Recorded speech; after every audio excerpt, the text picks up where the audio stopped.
Ya, pemirsa, kembali bersama kita semua di sini di Kata Dokter masih membahas mengenai penyintas COVID-19 atau COVID-19 ini bersama saya dan Dokter Boyke dan juga dengan Dokter Adi Firmansyah dari Rumah Sakit Mentari Tangerang dan juga si penyintas kita nih, survivor kita Mas Andri. Tadi kita sempat terputus ya Dokter Boyke ya, penjelasan dari Dokter Adi tadi dok. Bisa dijelaskan sedikit sebelum kita bertanya lagi kepada Mas Andri. Karena saya pengen banyak tahu pertanyaannya nih supaya masyarakat juga ngerti gitu loh. Gimana sih rasanya dirawat COVID itu kayak apa sih? Ya, jadi ada istilah sebenarnya yang misalnya ada pasien sudah dirawat kemudian dia misalnya selesai menjalani isolasi atau ada juga misalnya yang isolasi mandiri kemudian memang tidak dilakukan PCR sebelum dia pulang misalnya, kemudian diulang diperiksa ternyata masih positif. Tapi nggak ada gejala. Nah ini kita sebut ada istilahnya namanya prolong PCR.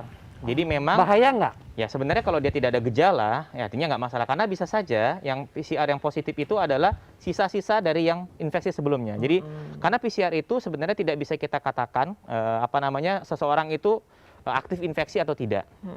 Ya, jadi memang ada infeksi bahwa di dalamnya, tapi kita tidak bisa bilang bahwa ini lagi aktif atau tidak. Ya, makanya nanti kita selain PCR tentu ada runutan peristiwa. Jadi kronologinya harus kita bandingkan klinisnya. Jadi harus diwawancara, dibandingkan dengan keluhannya, dibandingkan dengan kapan muncul gejalanya. Nah, tapi kalau misalnya ada gejala, saya udah sembuh nih dok, udah dirawat ya, kemudian udah sehat, udah diperiksa sampai negatif, tapi kok saya masih ngerasa gejala lagi 1-2 bulan di rumah, misalnya masih pakai oksigen, mungkin nanti Mas Andri bisa ya cepet capek gitu, rasanya ketakutan, masih takut mati, ya ini kita sebut namanya long hauler ya, atau misalnya kita sebut juga istilahnya namanya long COVID. Itu yang long Jadi gejala COVID yang masih dirasakan, ya baik gejala yang sifatnya ekstra paru atau di luar paru, dan paru yang menetap. Walaupun mungkin hasilnya sudah negatif. Ya, walaupun dia misalnya negatif. Jadi artinya itu yang kita sebut namanya long COVID. Itu tidak sedikit. Gitu. Jadi artinya banyak yang mengalami ini. Baik. Mas Andri, dokter justru pengen nanyanya apa? Gimana sih suasana? Coba dijelaskan biar pemirsa tahu ketika masuk ke ICU apa pertama kali perasaan? Iya. Waktu dinyatakan COVID aja ya, saya udah langsung cukup drop mentalnya ya, karena saya berpikirnya ini belum ada obatnya gitu ya. Ini pikiran saya ya. Nah setelah itu saya masuk di ICU, ya saya bersyukur gitu loh. Masih dapat. Pertama masih dapat, kedua tenaga medisnya itu sangat sigap. Ya, saya tidak artinya bercerita mengada-ngada karena saya ngalamin. Jadi mereka itu pertama waktu saya dikasih infus, lalu dikasih oksigen, menurut saya itu pertolongan pertama. Nah waktu di ruang ICU yang COVID itu mereka semua. Ada berapa orang? Saya waktu masuk 5, sama saya 5 gitu ya. Nah perawatnya tuh kurang lebih 2 yang ada di dalam. Bayangan dengan melayani 5, 2 orang perawatnya, kasihan juga nakesnya ya. Nah dia pakai full APD kan, gitu ya. Jadi saya pikir wah ini gerak pasti panas lah ya. Pasti. Nggak enak banget gitu kan. Sudah merasakannya panas sekali. Ada satu perawat itu yang hari pertama itu dia sangat menguatkan saya sebenarnya. Ya dia bilang, "Bapak atur nafas dengan baik, ya tarik nafas teratur aja, walaupun pendek. Lalu semua ada obatnya." Di pikiran saya dok, kan belum ada obatnya gitu loh ya. Tapi kata-kata itu sepertinya menenangkan saya. Maksudnya mengobati gejala-gejala, bukan membunuh virus. Ya. Tapi menurut saya kata-kata itu sangat penting. Nah dari situ saya pikir oh iya ya bisa sembuh gitu loh ya. Padahal ya memang banyak yang mati, tapi mungkin menurut statistik lebih banyak yang sehat kan. Rekan sekamarnya meninggal? Ada. Umurnya lebih muda dari saya. Ya, jadi COVID tidak selalu harus di atas 60 tahun ya yang meninggal. Yang muda-muda pun ini saksinya Pak Andri. Ada yang lebih muda dari dia meninggal. Jadi jangan main-main sama COVID. Dan itu usianya 34 tahun. Aduh. Persis ranjangnya di sebelah saya. Ya Allah, 34 tahun. Anaknya masih kecil, dok. Masih kecil. Dia sudah menggunakan ventilator mungkin. Nah, terakhir dia masuk hari kedua setelah saya dirawat, gitu ya. Jadi saat itu memang dia membutuhkan ventilator sebenarnya. Tapi orang ini tidak mau, gitu. Ngeyel lah, kalau bahasa saya ngeyel. Dengan perawatnya, dengan dokternya. Jadi nggak mau nurut. Nah, menurut saya itu kesalahan yang cukup fatal. Nah sih. Bu, itu suatu contoh ya. Percaya bahwa sama dokternya. kepada dokter itu bukannya kita pasrah sumerah, bukan Bu, Iya. tapi dokter itu mengerti kapan harus dipasang ventilator, Iya. kapan Betul. juga dilepas ventilator. Betul. Ini pengalaman dia sampai Betul. akhirnya karena dia ngeyel meninggal, Iya. 34 tahun usianya. Iya, Lanjut iya, Pak, iya, iya. setelah itu ya 5 hari di sana, itu latihan napas dikuatkan.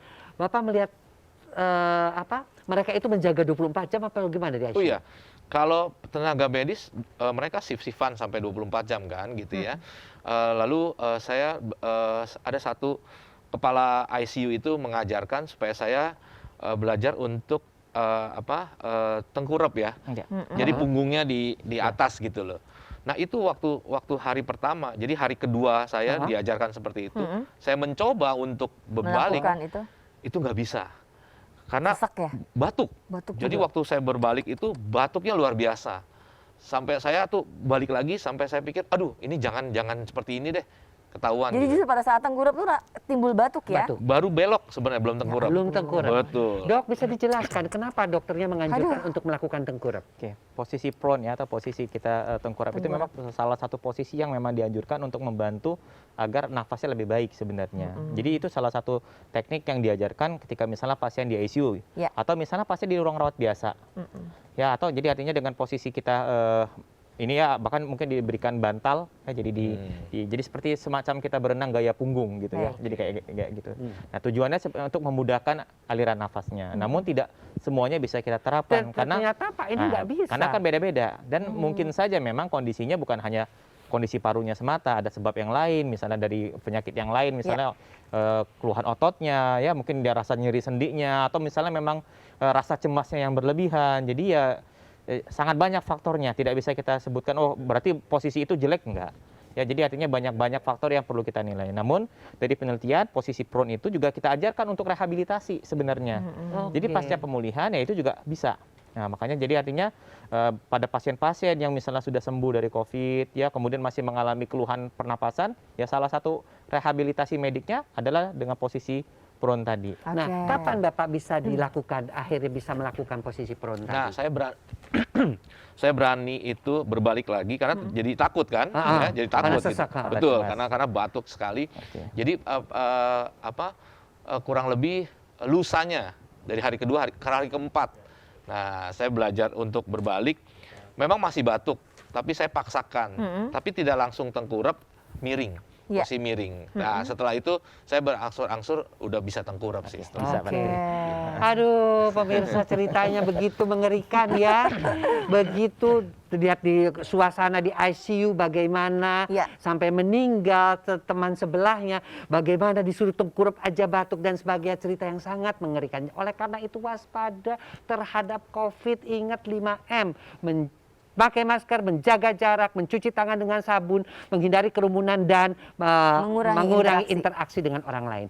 Tapi tentunya kita akan bicarakan lagi pengalaman-pengalaman dari Pak Andre ini yang bisa dijelaskan tadi dengan bagus sekali oleh Dr. Adi setelah jeda yang berikut ini. Tetap di Kata Siapa? Kata dokter.